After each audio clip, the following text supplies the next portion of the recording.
Leero tuli wano ku focus group yange era nga omwami omu watusanze okulaba nga tuwayawayamu bingi bye tugenda okwogerako era bingi oboolyawo bye tugenda okubanga tugayagayamu. Omulabi waffe wa Focus TV yange twagala okugamba nti omuntu gwe tuli naye leero y'omu ku abo oboolyawo abavubuka omuntu gwe wanditunuulidde. Ekisooka musajja yasoma, is a primary teacher by profession era nga akikoledde ebbanga eddene nga tannabafuna mulimu gwa busomesa mu primary gy'asomesa. Yasooka kuba mutembeeyi era mu biseera bye eby'eddembe ng'avudde ku ssomero yatugamba nti agendanga n'atembeeya mw'ajja akasente akalala. So story ye nyuvu nnyo era njagadde mukulage leero tubeeko bingi bye tunyumyamu naye. Kulusanyusa okusanga. Kale sebo. Obulamu bugamba ki? Obulamu bulungi kutwaliza Mukama akuumye. Atuwadde obulamu ate natuwa n'amaanyi. Natuwa n'amaanyi ne tukola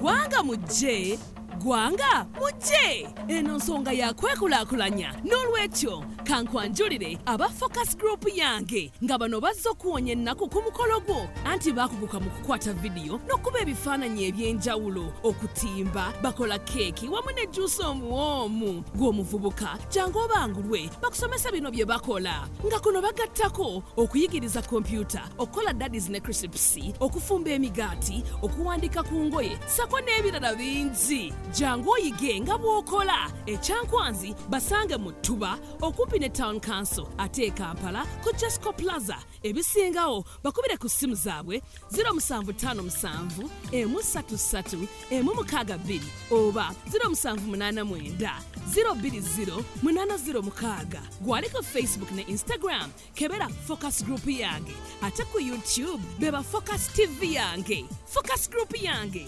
learn, work, market, sale.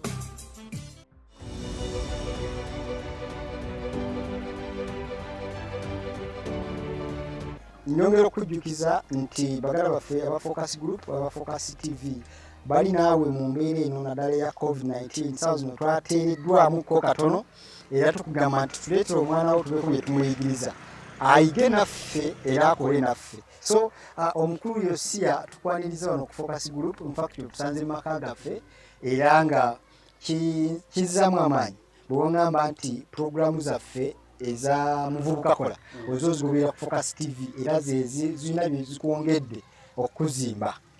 Njagala obuze ku mulabi waffe omweyanjulire. Omulabi waffe atulabako budde buno nsanyusa okulaba amannya n'eddoboozi nze bya Mukama Yosia, musajja omusomesa omutendeke ate omukozi w'emirimu gino egy'obutembeeyi gy'olaba wano. Era Mukama akumpeera omukisa ng'otulaba n'okuwuliriza bye tugenda okwogerako. Omuntu tomumaliddeeyo Yosia alina ebintu byakola eby'enjawulo. Gamba nga alina charity bagiyita batya? Charity bagiyita Babylon Escape Ministries eyamba ku bakadde ne bamulekwa okubawa ebintu ebibayambako ewaka ebyobulamu obwa bulijjo. Gambako naddala ebikozesebwa ewaka ate ku ludda luli olwa mulekwa lutunula nnyo ku ssomero ebitabo, kalaamu n'obuyambi obulala butonotono nga obugi ku ssomero eky'emisaana okutwaliza awamu kyenjogerako ekyo. Abantu abasinga balowooza okubuyamba olina kuba na miliyoni za ssente ne bagitwala bye bazirina but still era tebasobola kuyamba. Omukulu ono kyakola emirimu mingi gy'akola ng'omuntu naye leero twagadde tutunuulire obutembeeyi bangi oboolyawo baasomako era ng'akulaba ku gaye n'agamba kisobola kikola. Obwana Yosia gwe omulimu guno wagutandika ddi era inspiration y'ogukola ogijjawo? Neyanza sebo.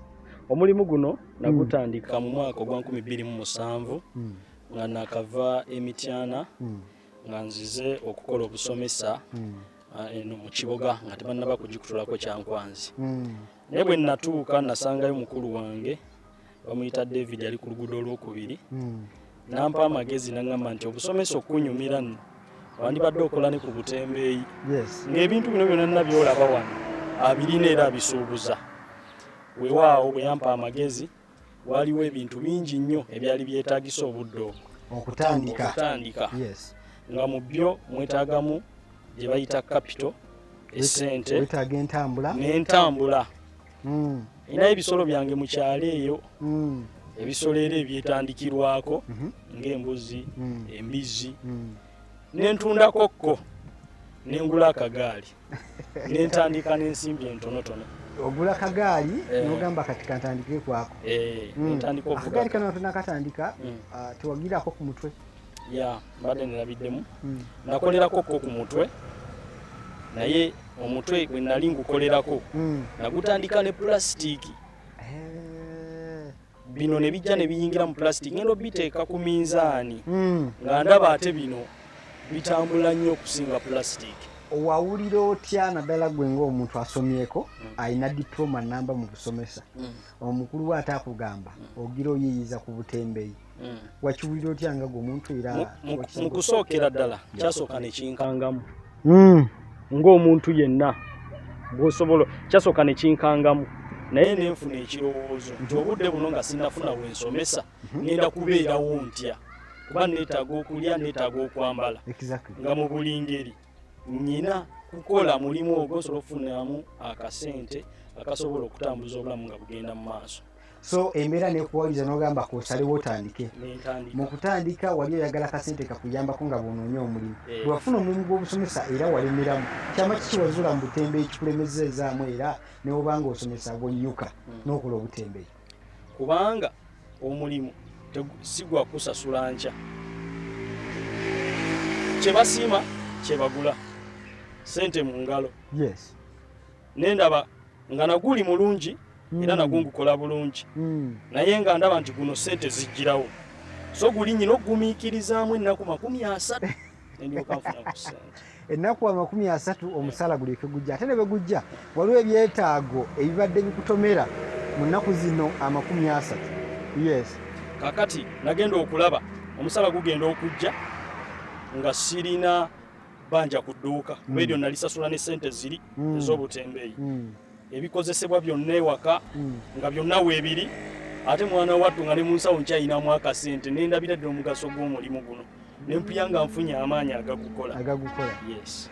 Tulaba ku Focus TV program Vubuka Kola, nakugamba tukuleetera abantu ab'enjawulo, abantu abaffe abakuwa stories zennyini ziwetaaga okuba nga owulira. Omukulu ono mutembeeyi era ebintu byatembeeya ndowooza tubiraba, eby'abaana abato nywantozi zino kweziri nigina kuno kwali bingi tugenda kuba tubiraba, naye nga twagala tumanye nti mukulu Yosia obutembeeyi buno obusurvivingiramu ng'otyo omuntu oyinza otya obwagazisa nze atali mutembeeyi? Obutembeeyi buno ekirungi ekibuliko ekisookera ddala nti ebintu bino abantu babyetaaga. Tosobola gamba nti byaddiba, era nze ku bintu wano byennyina siyinza kulagako kikadde nti kyalemerako, kitegeeza bitambula. Naye kyenyinza okukubiriza oyo atulaba ali eyo nti omulimu guno ng'onoogukola bulungi, ekisookera ddala oyina okubeera ng'olemerako, kubanga nagenza okuzuula ng'obwavu bwe butuuka ekiseera kye bayita eky'obwavu, abantu bakitegensi kitegeera bulungi nze ekiseera kye bayita eky'obwavu mbu abo abantu tebagula, kati bw'osigala ewaka sizoni ey'okubeera nga abantu balina akasente bwetuuka neggwawo abantu tebagula, awo kijjeyo bulungi nga bagamba nti mu biseera ebyo kisaana otuule ewaka. Kantuule ewaka. Kakati bo bakasoma bagamba alabika yabivaamu. Kati eyo consistency okulemerako okubeera mu mulimu ekyo andaba eyo kyekisookera ddala kyemukubiriza nti bw'onoogukola olina ate okugulemerako, oba biseera bya bwavu oba biseera bya kufuna beeramu mu bantu obajjemu endowooza nti yabivaamu. Ekyokubiri obugumiikiriza, kubanga bw'onoofuna essente olunaku ojja ziraba nga nnyingi naye olumu nga kuliko amagoba matono olumu nga mangi. Ky'olina okugukola okugubeezaawo ng'ogulaba ebintu ku ebiri. Bw'okola amagoba gonna togamalaawo. Bw'okola amagoba ga mutwalo weetaaga ebintu bya mutwalo gumu n'ekitundu, gulako byakakage onoobikole onoobigula enkya kuba n'enkya ogenda kukola. Essente ziri zongeremu gukule, kuba bw'onoozirya zonna omulimu genda sigala nga gwenkana. tegweyongeddeeko weewaawo tegugudde ne tebalaba progress tebalaba kyeyongirako so amagoba togamalaawo wadde nga mangi galabe ng'omulimu ebyensuubula biri bityako twagala tuyambe oyo ayagala okutandika ebintu by'okusobola ekisookera ddala bulungi atulaba omulimu guno ngona ogusobola bulungi mulimu ebintu byenja okuwa amagezi nti ebyo bw'oba otandika obyesibeko nnyo yes kakati nyinamu ekiveera kino banakiraba ekiveera kino kirimu byabakyala ebyokwewunda ebyokwekolako omuntu atandika obutandisi nga tonaleeta kate tonaleeta mikeeka tonaleeta zino ssuuka tandika n'obuntu buno butonotono buno obucakalacyakala buno bucakalacyakala kubanga buno butambula nnyo ate buliko amagoba buno bugenda zimba omulimu saagala ofubutuke lumu ogambe nti kateni masuuka tawero mikeeka ebintu ebinenenene ebyo bwe bityo ebyo sikuwa magezi naye nkuwa amagezi otandika obuntu buno obutonotono kubanga buno bwe buntu bagamba obuzimba omulimu ate busubulikika ate buwera mangu bwe bugenda okutuusa ku bino ebinene bwetyo tukola obutembeeyi tusooka ntumanya biki ebitambula ennyo bino ojja kubireeta ng'omaze okukolamu bakita okukolamu ofunamu kasente ojja tandika oleeta bino bw'omala okufunamu ku ttooke ng'oleeta bino ebinenenene ng'oleeta bino bipege ebyebbeeyi naye nga obutonotono buno bufesitawulo buno butakusuza njala buno tebukusuza njala kuba olwo bwe natandise nakatunda buna olya nusu ku nusu yes kati ate buno bwenkulaze buno bwo simanyi bwe nakatunda atulaba bagoberera bwe twogerako bucakalacyakala buli mu pini z'abakyala ez'amatu abakyala abagala okwewunda tebukusuza njala buno tebukusuza njala era ekibutusuubuza nti bwo tosobola kuyita mu field n'otafunayo kasente so nga okasuubudde sente ntonotono ate amagoba ofunye nnyo bwana Yosia nga tuwumba mumanya tube brief ku show yaffe eno biki byewenyumiriza mu butembeeyi sofa obutembeeyi ebbanga lyembukozeemu amabaati ge nateeka ku nnyumba yange nagagula mu butembeeyi obutembeeyi bunnyambyeko nnyo okugula pikipiki olina n'entambula eya pikipiki naye otambuliza ku kagaali kyama ki ekiri awo kakati pikipiki eno bw'oba tonnaba kukola yadde 10 wakanaaba amaaso ofuluma mu nnyumba osooka giteekamu 4,000 ekitono naye tomanyi kitegeeze tandika okulya nga tonaba nakutundayo wadde kuyingiza naye ate gy'olaga tomanyi biki ebiyinza okufa kubanga ojja kutambula ekuba omukono gwa 200 kati kitegeeza omulimu gujja kuggwa kwa wano yeyinkamuyo so nga ate akagaali ekyebbeeyi kyekanisaako kya mmeka bukyava ntandika vugira kagaali kano mirimu gino esente nnyingi ze kaafudde ziri siringi 6 mu myaka egyo gyonna 12 10 zezo sente zifa kagaali zazola nti nsobola kunkuba kigo naye pikipiki bweneefa 2 mba ngenzi oyina tunako gutundutundu ogwa bizinesi esebo so obadde okyatulambika byowekakasa byolowooza byofunye muki mulimu guno gw'obutembe kakati esente ezimu ntero zifuna muno nenziteeka mu nnimiro siri mulimi nnyo naye oteekamu ekyo ekitonotono yes naye nga ntunudde wano kwegamba ndabye nti ngugyemu ebyo byenkulambuludde omulabe waffe naye ate zino sente zibayita upkeep esente zitubeezaawo n'abantu bange kugula sukaali kugula sabuni ebyawaka ebyo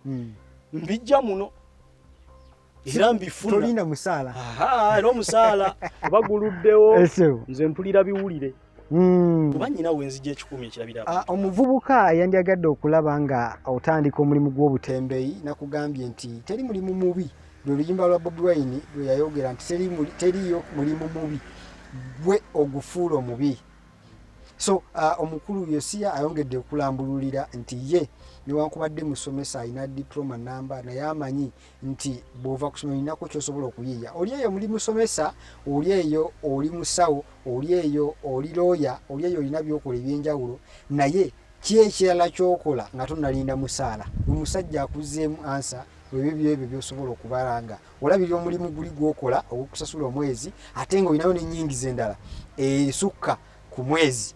Omukulu Josiah nga tumaliriza challenges ki kubanga teri mulimu gutaliimu kusomoozebwa ki okuli mu butembeeyi buno ssebo naddala lwenyinza okusinkana nga ngutandise? Neyanziza ssebo nga bw'ogambye nti teri mulimu gutaliimu challenges. Yes.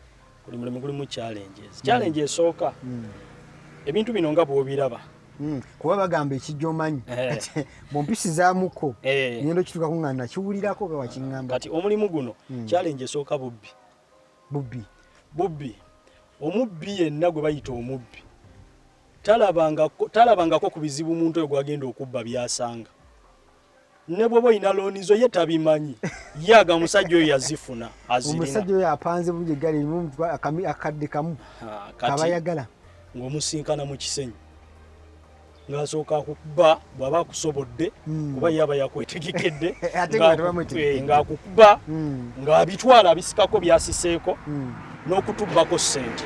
Eyo challenge esooka. Challenge ey'okubiri eri mu mulimu guno ekisookera ddala mulimu omanyi akaketunda ebintu by'abakyala. Mwana wattu n'abakyala bamanyi mbufe tetulina bizibu era bw'onooba omuvubuka ayagala okukola ng'oyagala n'abakyala ojja sigaza abakyala kyemmanyi naye omulimu tojja gusigaza kuba bo abakyala bayinza okuba we bali naye omulimu gujja kuggwawo kuba bw'onoomala omugamba nti omwagala n'omuwa kanigina katugeze kakano kaliko ekimuli kirungi ate onoomuwa ajja ku bintu byammwe ajja sikako kisika kitwale ekyo kituli ajja ku bizinensi yammwe kuba wamugamba nti omwagala mukyalawo te mukyala bw'atwala ku bibyo tekiba ki bizinensi yammwe kakati ajja kujja abijje ng'abisikako era ojja kulaba nga tokula omulimu gwe tegukula tegweyongera kuba oli muggulyamu bambi olumu nga si gwagulya wabula munno gwe wafuna mulimu bajja bisikamu osigale nga tokyayina mulimu. Ne challenge endala erimu bw'oba wakatandika kuba nange nagisanga okutunda ebbeeyi weekanga kyewasuubudde omutwalo kitunze 8 kuba wabyerabidde bingi eyo challenge ojja gisanga otandika naye bw'ona olwamu ejja kuba tekyali challenge nga buli kimu okimanyi bulungi. So zeze zimu ku challenge zetusanga. Erinnya Ade Wilberforce Kimme Muyanja of course nagamba nkuleetera abantu abo benneekakasa abalina kye bagenda okugatta ku bulamu bwo ku nzikirizayo kuba twagamba nti mindset y'omuntu yeekubbulula oba yeekunnyika mu kinya. Naye nga tuwerabira nti Focus TV tusinziira wano mu Ttuba omukulu watusanze ku ofiisi zaffe nkujjukiza nti Kyankwanzi Kiboga Mityana ne Kasanda ffenna abali mu Ssingo eno TV yaffe era mbasaba mujettanire mugirabe kusobole okubeera nga mugitumbula ng'ate nayo weetumbula ebitundu byaffe. Bigambo ki by'osembyayo eri omuvubuka nga tuwumbawumba Bwana Josiah? Neyanziza ssebe ekibuuzo ekyo. Omuvubuka tulaba obudde buno nga wandyagadde okubeera omutembeeyi tosooka kuŋŋanya ssente nnyingi kakadde oba bukadde tandika n'ekitono kubanza nzijukira natundira plastic natandika n'emitwalo 5 natundikira plastic